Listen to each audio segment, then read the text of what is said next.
Good day. This is Evelyn Ackah from Ackah Business Immigration Law. And also I am recording this for our podcast called Ask Canada Immigration Lawyer Evelyn Ackah, so that I'll be able to share this information with everybody who may not be able to join us on the live webinar we're having today. Thank you so much for joining us. I'm really honored that people are interested in the issue of global parking and nearshoring, which is what we're going to be talking about today. I'll also be going between my presentation as well as slides so that you can see what the plan is for our presentation today, and hopefully there'll be opportunities for questions at the end. And if not, you can always contact us at Ackah Business Immigration Law 403-452-9515. So I'm going to start screen sharing now, and we will get started focusing on the immigration information we're focused on today. All right, so what I want to talk about is about the issue of what is considered nearshoring and global parking, and how it can impact you as a US employer looking north, why it is that you may want to bring some of your employees from the US into Canada. Again, my name is Evelyn Ackah. I'm the founder and managing lawyer of Ackah Business Immigration Law. This is our presentation today, Global Parking and Nearshoring, why US employers should look north to Canada. I'd like to share what the plan is in terms of the presentation overview with you. Today, we will be doing an introduction to Ackah Law. We'll be setting the stage and providing a background as to what the concept of global parking and nearshoring is, and then getting into more detail as to what global parking and nearshoring is. I'll be talking about the impacts and the opportunities with the US and Canadian immigration law, so you can understand exactly what is referred to when we talk about global parking and nearshoring. And we're going to talk about some of the benefits of having this opportunity to bring employees to Canada or other countries from the United States. I have some interesting case studies to share with you because we've been dealing with this for several years now, and want to also let you know how it is that we can assist you. Okay, so that's what we're going to be focusing on today. To give you a little bit of information about Ackah Business Immigration Law, we have been a firm for 12 years. We're based in Calgary, Alberta, and we have virtual locations in Vancouver and Toronto. The focus of our work is on personal and corporate immigration law. That is what we do. We help people with their businesses move to Canada and incorporate and transfer. And we also help families and businesses in Canada bring and identify the ideal candidates that they want to bring to Canada. So that's a little bit about us. We have a fabulous team of lawyers, paralegals, and immigration consultants as well, who all work with us to help our clients to provide them with the best possible work that we can, and to do our very best because we are very passionate about immigration law. All of us have an immigration story. We all are immigrants at some point or other, and coming to Canada, we all remember and understand the process, and we know how challenging it can be. So our job is to help support you through that process. Now let's get started. I want to talk to you about setting the stage and a little bit of background in terms of what we mean when we are talking about global parking and nearshoring. But first, we need to go back and we need to talk about why this issue came to be. It's very recently, I would say, let me go back. I think it's really in the last maybe 5 to 7 years, this has become a real strategy for especially US immigration. And the way it works is because there is such a significant backlog with US immigration for H-1B visa holders and other highly skilled workers in the States. And also during COVID, the timing and the process has been extended significantly. It is taking much, much longer to bring people in that companies want, which is definitely leading to delays and economic impact. COVID itself has also impacted the processing times. And what is occurring now is that People who, were in the process, let's say for green card, are now struggling because they're no longer able to get the green card status in a timely manner. So this is why the issue of how and where to move your skilled workers to has become a priority for some US companies, and even companies from Mexico, India, other places are looking into this strategy. For those of you who don't know, the H-1B is a category of immigration that is a US immigration category for highly skilled workers. And what that means is that they can bring people into the US as engineers, as people with master's degrees, PhDs, highly skilled backgrounds, but it's based on a lottery. So there's never a guarantee that the employer who has offered you the position is going to be able to bring you in the time frame that they want. If you don't get the lottery win, then you're not going to be, unfortunately, able to be successful. And so that is why companies have been looking at other strategies. If they can't get into the H-1B lottery and be successful, what to do so they can keep the employees that they want to bring to Canada. So what are the challenges that we've been seeing is that because of the extensive delays, people have looked for more innovative business practices, how to go around, let's say, the H-1B process so that they can keep the skilled workers they have who either are waiting for extensions on their H-1Bs or they're waiting on their L-1s or they were refused L-1, which is the intercompany transfer, and how to keep them in the same time zone or on the continent at least, where they can help continue to provide services for the company that they need. Another factor of the background here is that with COVID, the green card process has been extended significantly, especially for citizens of certain countries. Unfortunately, for some citizens, let's say of India, it can be 10 years or more waiting on the green card process. And so in that time, they're always having to deal with their temporary status, their H-1B status, their L-1B status. And it's very stressful when you have families and employees who are dealing with the situation. Who can wait 10 years to get a green card? So as a result, many employees have also brought to their employers the option of Canada. Can we come to Canada where we know we might be able to get permanent residence within 2 years? So this has led to the issue of global parking. Global parking is a solution and strategy that is utilized by employers to park their talented employees in a near-shore affiliate country for a short-term assignment until the US visa process can be completed. This is something that companies have been doing in order to keep their talent. So some of the benefits of this process is that it provides employers with additional time until the visa that they want in the US is secured. It allows them to retain top talent. And oftentimes this is top talent they have brought to the United States. They want to keep them. They want to ensure that they have consistent operations that are not impacted by the lack of skilled employees.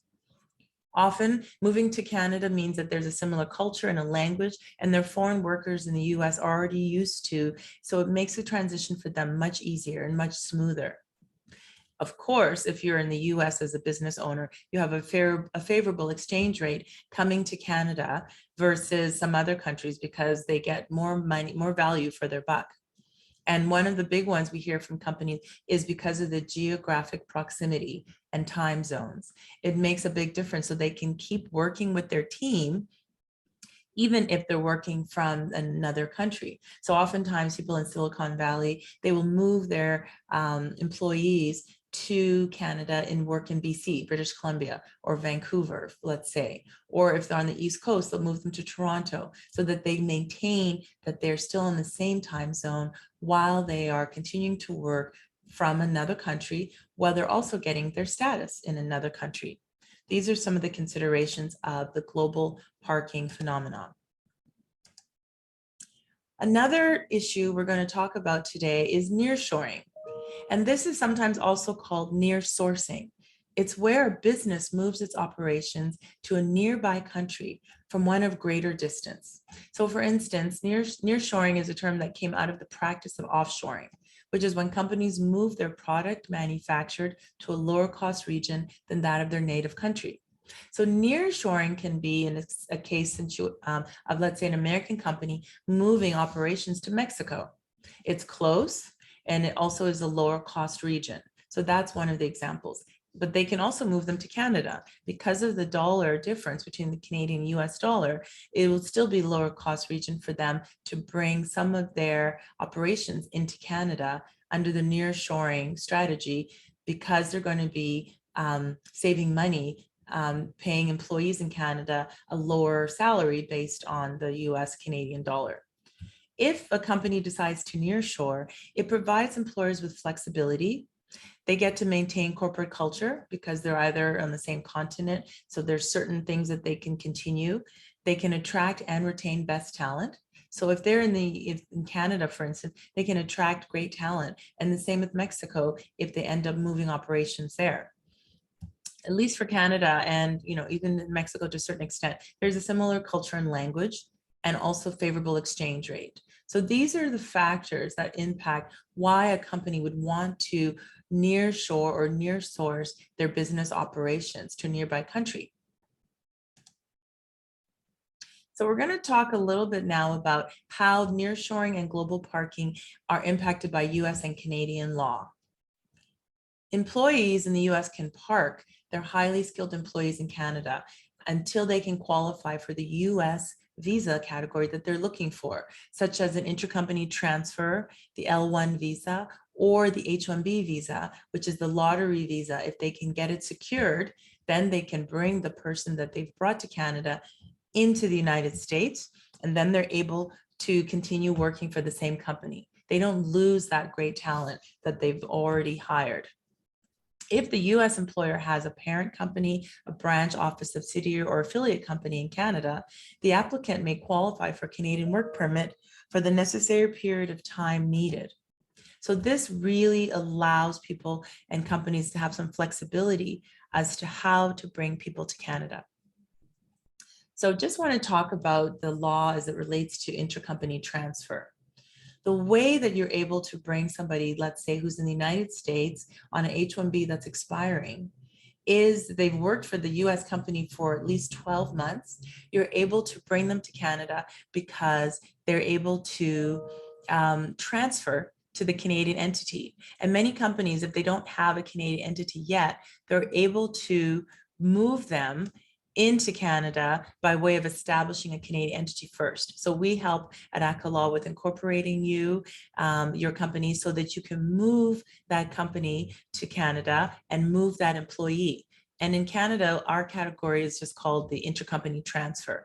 It's either a specialized knowledge category or it's a managerial category, executive category. And it allows that employee that may be from India or China or Nigeria or wherever to be able to transfer and get a work permit and visa to move to Canada and work because of their 1 year or more experience with the US entity.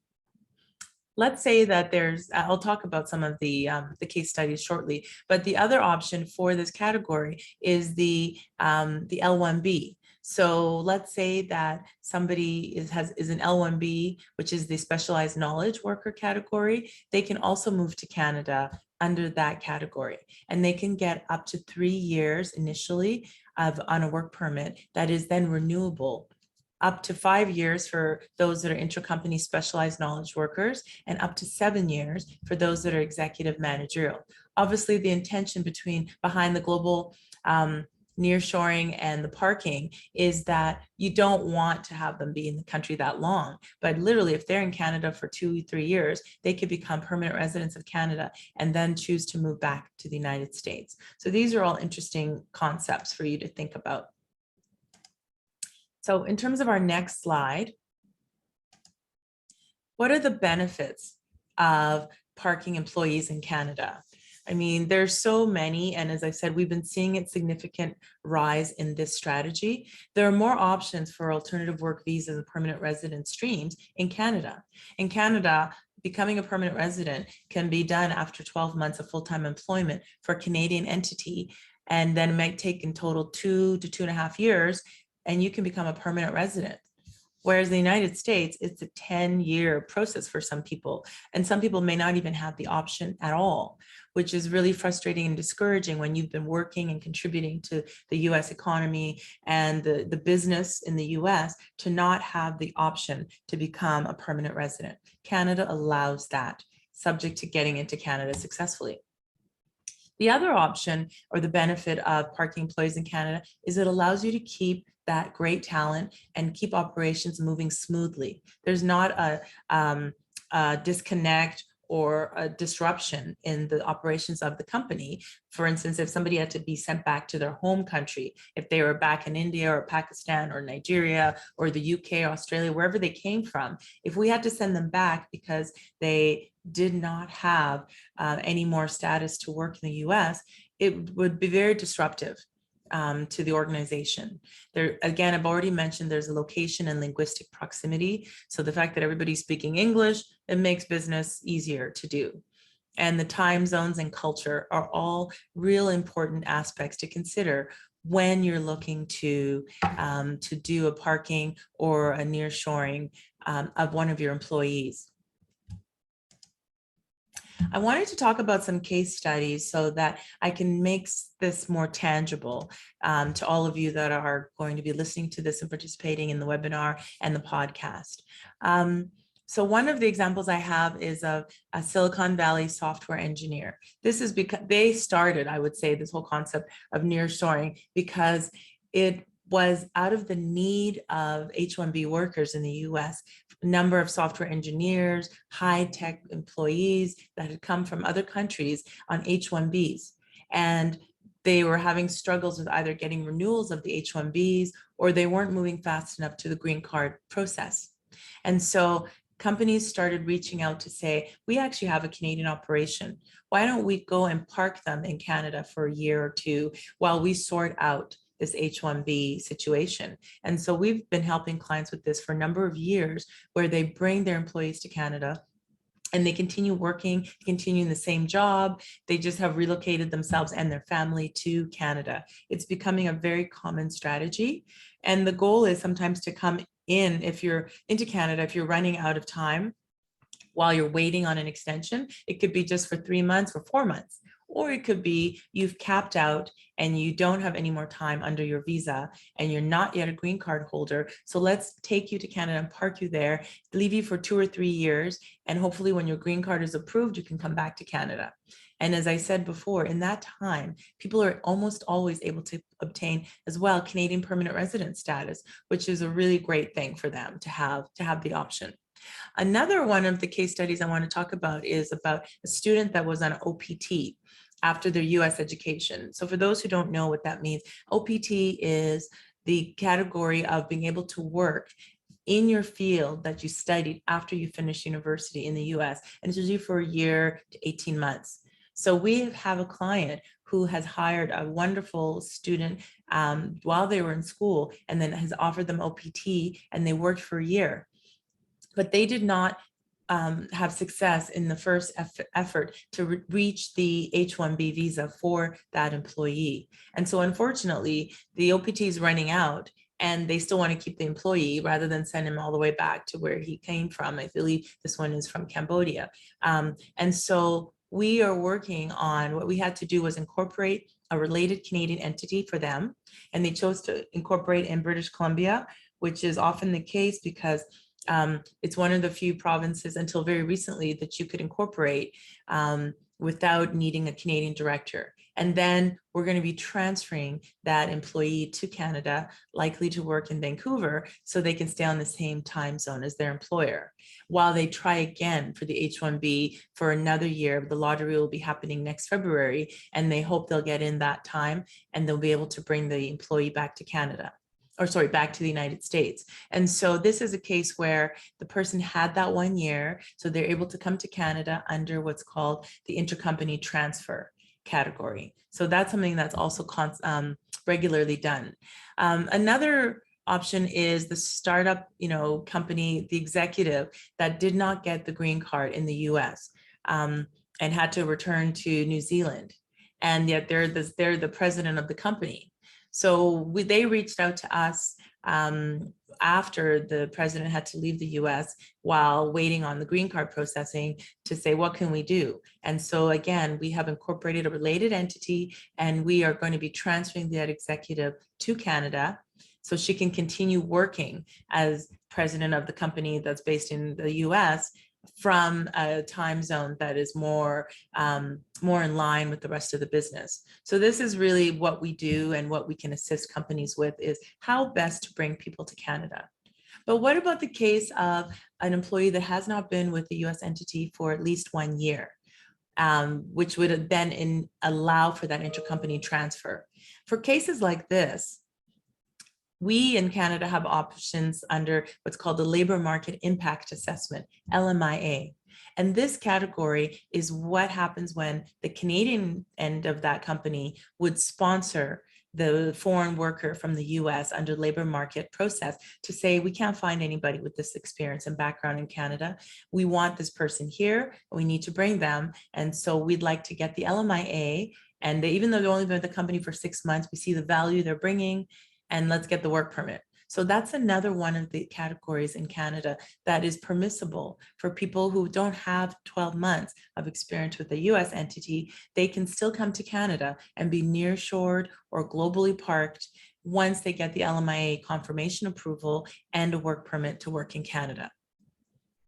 I'm just going to go through these case studies and then we'll get back to the slides. But one of the other situations, though, is an H-1B professional from Pakistan, I believe, that had been refused the H-1B for whatever reason. And sometimes you just don't get the approval. They thought maybe the person didn't have the skill set that they needed. But this person was working for the company that's based in the US from their home country, from Pakistan. So we were able to say they already had 12 months or more experience with the related entity in their home country. And so why not bring them to Canada? If we can't get them into the US, why not bring them to Canada instead? And so that's what they did. They already had a Canadian entity as well. So we then did the transfer from Pakistan to Canada. And then the benefit is that they're able to be in Canada for 12 months. They're on the continent, and the company is able to try again to get the work permit for the US H-1B, or now they have the option of an L-1A or L-1B from Canada to the US. So that's one of the challenges that we can overcome and help you with when it comes to this issue of nearshoring and global parking. So I'm going to get back to our slides. Here we go. So one of the things we want to talk about is how can we assist companies and organizations to bring their people to Canada? What exactly do we do at Ackah Law so that you understand when might be the right time to reach out to us? We have a number of corporate files right now where we're helping people. We do the following at Ackah Law. We can incorporate a related entity for you, whether it's a branch, subsidiary. We can do the incorporations federally, provincially, and help you set up the company so that you have a company for your employee to come to work for. Because in Canada, you need to have a Canadian company that is basically the sponsor. And there is something called the Employer Compliance Portal, which is what the Canadian company has to complete to be able to also help bring this person to Canada. So at Ackah Law, we offer legal expertise in Canadian and cross-border US immigration law to help you meet your global parking and nearshoring needs. You reach out to us when you're at the point where you're thinking, oh my God, we only have 2 months left on this visa and we're not going to get it in time. What do we do so we can help make this work?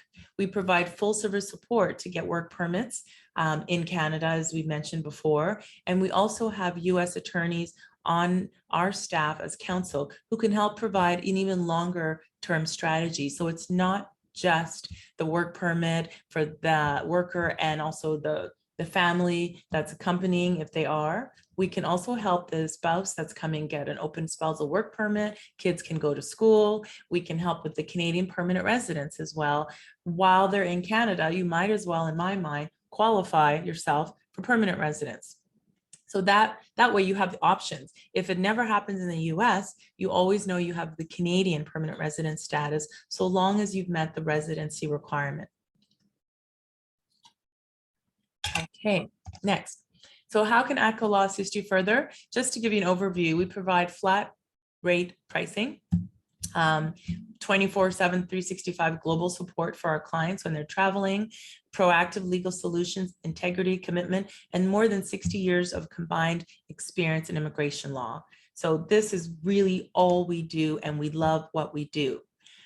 This is some more information about what we provide: temporary status assistance, work permits, TNs, which is US-based TNs for Canadian L1s, H1Bs, e-visas, study permits, visitor visas, labor market impact assessments, intra-company transfers, NAFTA professionals, work permits for Mexicans and Americans coming to Canada. We help with the General Agreement of Trade and Services for Europeans coming to Canada, spousal work permits, criminal or inadmissibility rehabilitation, restoration of status, NAFTA work permits.